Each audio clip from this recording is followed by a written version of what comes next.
People worldwide don't have access to safe and affordable surgery when they need it. That's 2/3 of the world's population. A new commission published in the Lancet Medical Journal says that in low-income and lower middle-income countries, as many as 90% of people can't access basic surgical care.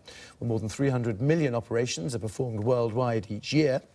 Just 1 in 20 occur in the poorest countries, where more than 1/3 of the world's population lives.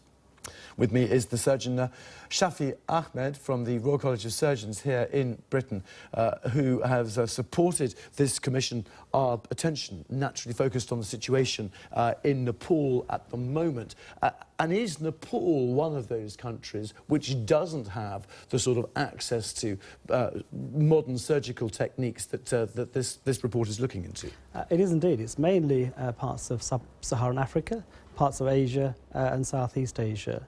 But it's not about having modern facilities, having basic requirements that's more important to sort of elucidate in terms of the Lancet Commission. So are we looking at then just poor funding, not enough doctors, or just not being a priority of the various governments concerned? I think it's quite a complex process, a number of things that have come out from the Commission itself. One, of course, is the fact that we need to perform about 143 million more operations per year to satisfy the demand in these countries. There's a workforce planning that needs to be done. We estimate there's probably going to need about another 1 million surgeon or surgical staff that are trained to deliver these operations internationally. Are those people being trained at the moment in significant numbers? No, they're not. So this gives a huge resource implication for us to deliver some of the objectives of the Lancet Commission. And there are ways of training people. We've got to think about how we sort of encourage a workforce to be planned at a national level and also from a worldwide point of view.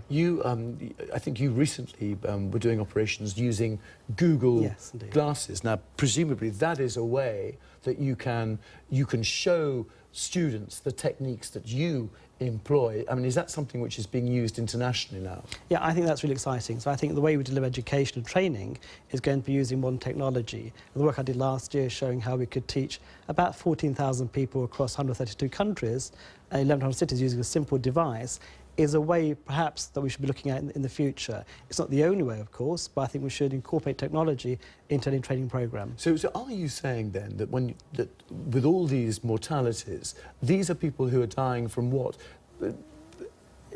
Fractures and illnesses and conditions that in any Western, civilised, sophisticated society, this would be something that people would survive? Yeah, so 1/3 of the people that die, for example, die of a disease or an illness that could be treated surgically. And the 3 they looked at in this report were caesarean sections, appendicitis and appendectomy, and simple fractures of limbs or pelvis or parts of bone that could be treated potentially fairly easily. And the cost to the countries concerned by not treating these people, does that exceed what a training programme for doctors would involve?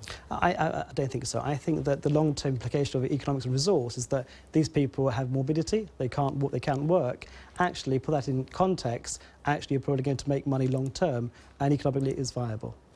Just very briefly, I mean, are you encouraged by the developing signs that you see or not, or is this a crisis still looming? I think it's a wake-up call. I think it's the first time this has been, this data's out there to quantify what we need to do. I'm actually quite encouraged by the surgical fraternity. It's persuading the politicians and the governments now to think about embarking on this programme. OK, Shafi Ahmed, thank you very much indeed for coming in. As we've been seeing with